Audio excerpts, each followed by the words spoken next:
Hello, നമുക്കൊരു സദ്യ style നാരങ്ങ അച്ചാർ ഉണ്ടാക്കിയാലോ? ഞാനിവിടെ കുറച്ച് നാരങ്ങ എടുത്തിട്ടുണ്ട്. നന്നായി വേവിച്ചിട്ടാണ് കേട്ടോ ഇത് എടുത്തിട്ടുള്ളത്. ഇത് ഞാനിപ്പോൾ കുറച്ച് കുഞ്ഞു കുഞ്ഞു കഷ്ണങ്ങളാക്കി മാറ്റുന്നുണ്ട്. നിങ്ങൾക്ക് ഇഷ്ടമുള്ള സൈസിലേക്ക് വേണമെന്നുണ്ടെങ്കിൽ, വലിയ സൈസ് വേണമെന്നുണ്ടെങ്കിൽ അതാക്കാം, അത് കുഞ്ഞു സൈസാണ് വേണമെന്നുണ്ടെങ്കിൽ അതാക്കാം. ഞാനിപ്പോൾ ഏകദേശം ഈ ഒരു വലുപ്പത്തിലേക്കാണ് ഇതിനെ കട്ട് ചെയ്ത് വെച്ചിട്ടുള്ളത്. പിന്നെ നമുക്ക് വേണ്ടത് കുറച്ച് ഇഞ്ചി വെളുത്തുള്ളിയൊക്കെയാണ്. അതിനുശേഷം നമ്മൾ പാത്രം വെച്ചതിന് ശേഷം ചൂടായി കഴിഞ്ഞ് കഴിഞ്ഞാൽ അതിൽ വെളിച്ചെണ്ണ ഇടുക. ശേഷം കടുക്, കറിവേപ്പില, ഇഞ്ചി, വെളുത്തുള്ളി ഇതെല്ലാം നമ്മളൊരു പാത്രത്തിലിട്ടതിന് ശേഷം നന്നായിട്ട് ഇളക്കി കൊടുക്കാം. ഇതൊക്കെ ഇട്ടതിന് ശേഷം ഞാനിപ്പം അച്ചാർ പൊടിയാണ് കേട്ടോ ഇട്ടിട്ടുള്ളത്.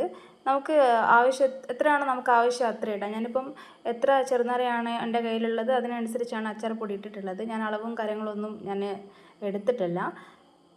അത് നമ്മൾ നന്നായിട്ട് ഇളക്കി കൊടുക്കുക കേട്ടോ. ഈ ഇഞ്ചിയിലും വെളുത്തുള്ളിയിലും കറിവേപ്പിലൊക്കെ ഇട്ടിട്ടില്ലേ, അതിൽ നന്നായിട്ട് ഇത് മിക്സ് ചെയ്ത് വരുന്നത് വരെ നമ്മൾ നന്നായിട്ട് ഇത് ഇളക്കി കൊടുക്കണം. അതിനുശേഷം നമ്മൾ വേവിച്ച് കട്ട് ചെയ്ത് വെച്ചിരിക്കുന്ന ചെറുനാരങ്ങ ഇതിലേക്ക് ഇടുക. നന്നായിട്ട് മിക്സ് ചെയ്യുക.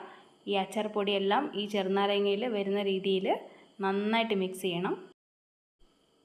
ഇനി നമ്മൾ ആവശ്യത്തിന് ഉപ്പ്, നമുക്ക് എത്രയാണോ അച്ചാറിൽ ഉപ്പ് ആവശ്യം അത്ര നമ്മൾ ഉപ്പ് ഇതിലേക്ക് ഇടുക.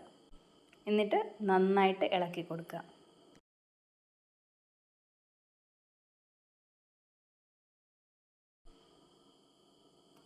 ഇനി ഞാൻ ഇതിലേക്ക് സിർക്കയാണ് കേട്ടോ ഒഴിക്കാൻ പോകുന്നത്. നമുക്ക് എത്രയാണ് ആവശ്യം അതിനനുസരിച്ച് നമുക്ക് ഒഴിക്കാം. അടുത്തത് കായപ്പൊടിയാണ് കേട്ടോ. കായപ്പൊടി ഓപ്ഷണലാണ്. നിങ്ങൾക്കതിൻ്റെ ടേസ്റ്റ് ഇഷ്ടമാണെങ്കിൽ മാത്രമേ ഉപയോഗിച്ചാൽ മതി, അല്ലാത്തവരത് ഉപയോഗിക്കണമെന്നില്ല. ഞാൻ കുറച്ച് കായപ്പൊടി ഇതിൽ ഉപയോഗിച്ചിട്ടുണ്ട്.